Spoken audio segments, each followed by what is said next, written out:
Alright, Franco Prussian War 40. This is a Victory Point Games. Another review copy for me. They sent me a little package of games. Very nice to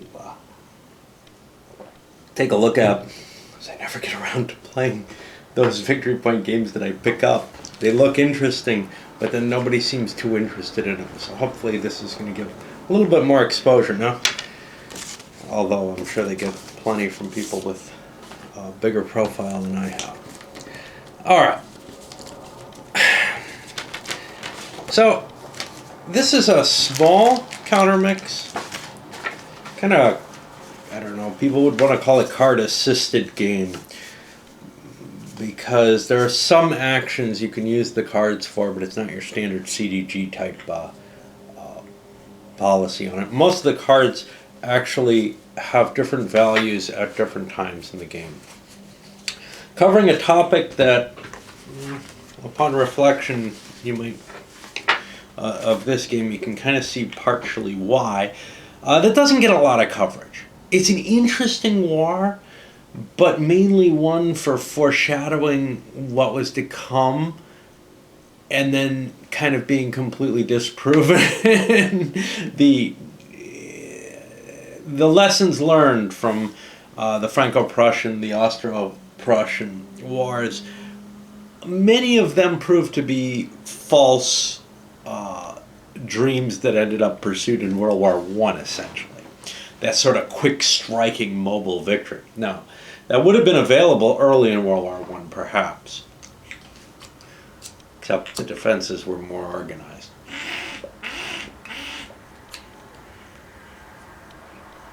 So I had some high hopes here. One doesn't say that if they're going to say they were thoroughly pleased, right? I had some high hopes here. I also had liked Miranda's previous design on the Era. I saw some very interesting things in that.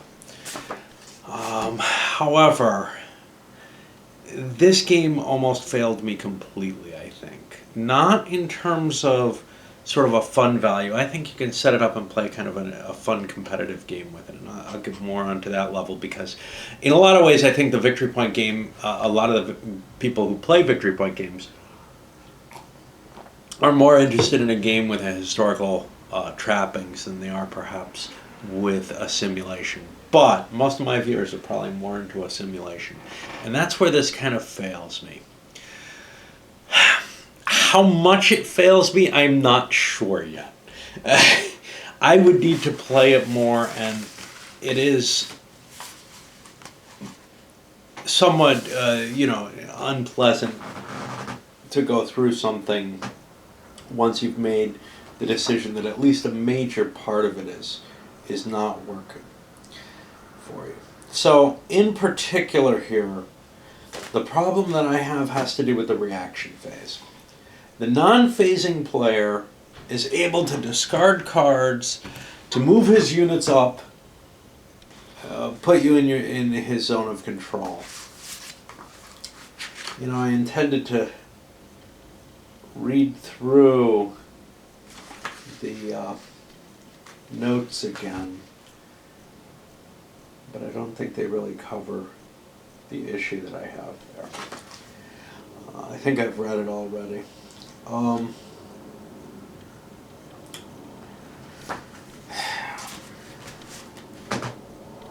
So the essence makes it that you can't hold territory without some degree of mobility, in particular, and without engaging as the attacker in some fights.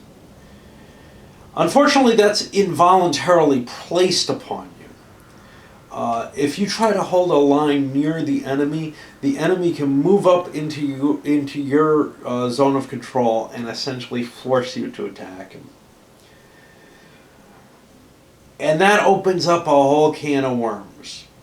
One that I'm not sure what it represents at all. But clearly, an army sitting in the field at a certain level of abstraction might be engaging in attacks, even if it's strategically on the defensive. That's very Clausewitzian anyhow, the idea that a defense has to be mobile and has to strike back. and the game is based, is trying to honor and glorify Clausewitz's ideas. The problem with it is that when you start thinking about some cases like, I want to defend along a river line and I want to make a cordon along it, that's a perfectly reasonable defensive position in this era, or just about any, and it doesn't allow it. If you try to cordon along a river, the non-phasing player will walk up to that river and force you to come charging across it. Now, for whatever it's worth, the rivers don't give a humongous bonus. They're not like doubling or tripling, but still, it really grates on my suspension of disbelief. It makes it so that at least that aspect feels like complete fantasy. And when I start looking at that reaction concept, I know I'm going to have to do some mental gymnastics to try to justify it under any circumstances. To the extent that, the attacker is somehow pressing his attack during the defender's turn. As long as there's no terrain involved, it's more believable. But the river really clearly shows, and other terrain will too, that maneuvering is somehow forcing the defender to actually hit him, or the phasing player to actually strike a mandatory attack, because you must attack everything in your zone of control.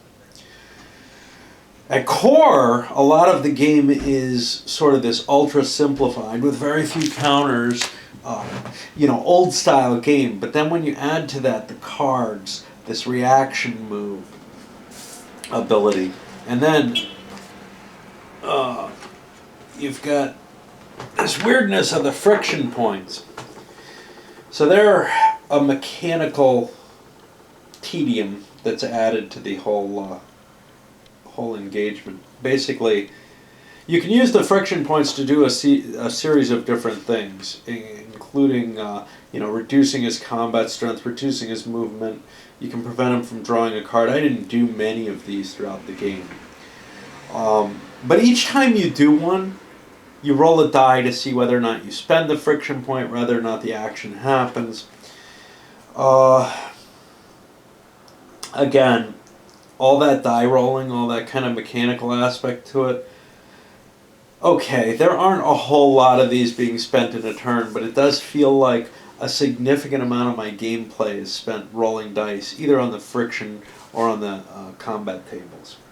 Because the friction, and it may be how I use the friction points, but the friction points can be used to force re-rolls on the combat table. So not only do you roll to see if the friction point went off, but if it did, you have to re-roll the combat result. The game does focus on some interesting aspects, though, like the national will or the morale track. That's kind of a nice feature in such a small game. I'm used to that usually only appearing in real monsters. Not such a simple track, obviously, but I think this serves its purpose as being kind of the, okay, well, this is how you win the game. You drain the other guy's national morale. Alternatively, though, there is an end-of-game victory.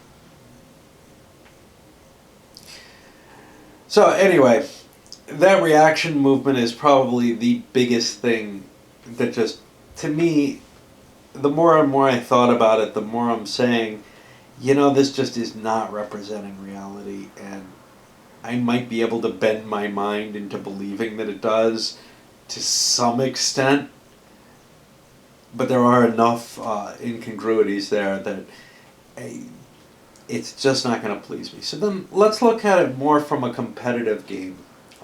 Forget about the simulation value of it. Not entirely, but I mean, think of it as a Franco Prussian War themed game, right? So there I think it's got some problems. It's very hard for me because I'm not a competitive gamer. I'm someone who likes the more simulation side of the hobby, or likes the stories, or whatever, but this is just this is too sparse a game and too small to really fit that desire of giving a good scope. On the other hand, smaller games can sometimes give you an enjoyable insight into the historical atmosphere without being, a really detailed simulation. They can still survive as a simulation. This fails on that for me for the reaction plays. When it comes to the competitive, though, I think it may present some problems. For one thing, historically, this war was a blowout. I mean, numerically, the sides looked pretty equal. In fact, maybe the French had some slight advantages with equipment. But the Germans just rolled in, and it was over. I mean, not immediately. They sat there and had to siege Paris for a long time. There were some interesting aspects to that, but they basically brushed the French army aside. So,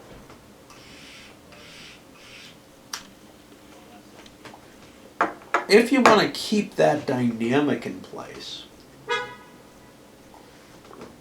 and the German army kind of gets that off of better card play more than anything else, but they also have stronger units. If you want to keep that dynamic where the Germans can pretty much push aside the French army, then you're agreeing to a historical stance on the game that may make it very uninteresting to a lot of the people who really love a competitive game. I mean, when you look at something like No Retreat, you're looking at, okay, sure, one side or the other is getting to do all the cool stuff at once. They're the one getting to attack, but it turns around halfway through the game, right? And some people might not be happy just trying to play the attack or the defense in this. I have to say one thing. I didn't start to see, and I still don't think I fully understand, the extent of the defense. Attacking's fairly easy, right? You move up. You could screw up here because the defender could have lots of cards and be able to move their units into place to screw with your attack differential. But maintaining a mobile defense where you can't stay where you are without the attacker being able to subvert your position during your turn, that presents some really interesting challenges that does make this game something kind of unique in my experience. I'm used to games where there might be a reaction move in place, but it doesn't force the enemy. It doesn't allow you to open up new battles and force the enemy to attack. So that's a very, very weird dynamic there, and I looked up to make sure that I'm getting that right, because it really creates a very strange game. If it was just that, and we had this in something I played recently, if it was just that, you could advance. I think in Grand Illusion this existed. If you could only advance into combats that already existed, well, that's a little... No, it couldn't have been. That's a little different from being able to create new combats that the other player is responsible for having to cope with. Because the zones of control are tremendously locked. But, I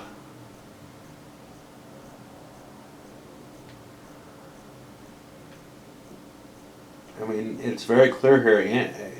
Units performing reserve movement can move into enemy zones of control. Fine, that's why you're doing that. And thus create or alter combat situations. So they can create new combat. Wow. That's a very, very weird situation where the non-phasing player is able to force the phasing player into an attack somewhere. And that dynamic, I don't think was fully thought out, because clearly some of the that's where my biggest gripe against this comes from, the historical. Anyway, that dynamic also happens to give the game one of its most interesting aspects as a game. This, wow, I can, sort of like in checkers, put a piece in a position where you must attack it, and you may degrade your own position because of that. It's just an interesting rule. It's one. It makes this game one that I would probably only play competitively, because trying to puzzle that out solo is a hard job. So, there's a plus for the competitive game. There is a really interesting puzzle in how to properly use the sequence of play and those reaction moves. And of course, you're also always being handed little problems, how to best utilize this hand of cards you have that, may or may not suit your needs. It probably at least partially does. And then, of course, managing the resources of the cards themselves. There's a lot I like about this game. It's just, when it goes that far, when it breaks my trust in the history so much, when it doesn't feel like I'm really playing something that represents the war anymore, which is only really the case because of the reaction move, it's very difficult for me to play a historical game anymore. Especially one that's fairly complicated. I mean, this is no great beast here, but we're talking, 24 pages of rules, fairly tight font, some interesting ideas, etc. here, but there's more to this game than, if I were to sit back and play a Milton Bradley game of skirmish. Well, I don't care if it doesn't really follow the historical. There, it is a Revolutionary War themed game. Here you get the feeling that there's some serious attempt made to simulate, and that it just has fallen flat on its face in at least this one respect. And that's a pretty big respect when you're looking at, the core of how engagements are resolved. On top of that, some people have a little bit of a gripe. It uses a differential chart for combat. I didn't find that terribly disturbing. I don't usually set much stock in a combat results table that only has, 6 columns or whatever this has, 3, 6, 9 columns, and 6 die results. I basically look at, it's going to give me a distribution of some reasonable results, but it's not going to give me anything like, there's no way the designer really is modeling the combat at this level anymore. And when you start looking at it that way, you start saying, okay, how much worse is this than, say, or better than, say, Advanced Third Reich chart? Sure, I could apply tremendous multiplicative force. I could have 3-to-1 odds on you and only be on the +2 table. But you don't know what that means. My force may not deploy completely properly. Whatever. There's so many things in place when you start getting into operational and higher, when you're starting to look at, when you start looking at these CRTs, but, even buckets of dice type systems like Axis and Allies and stuff, when it comes down to it, if it's giving anything like the results the designer kind of expects from their reading of history, just in terms of, how much the armies get destroyed, that's good enough. And destroyed armies, what do they mean? Well, not a lot. You can bring them back as long as they're not destroyed out of supply. So obviously there's some kind of deep retreat. If you retreat more than a few hexes, you're pretty much out of the battle until you get railed back up or whatever. Anyhow, I think this particular game is going to have a tough time. And it, I'd like to say, gee, that's a shame, because this is an era that's so cool, but you know, it does not give this correct feel to me. So I would rather pull out Miranda's old. I'd like to find a copy of it cheaply. His old Franco Prussian War. I liked the Russo-Turkish War, which is using the same system. There were some neat ideas in that, but this one's just not impressing me outside of as a game. All right, let's send it up.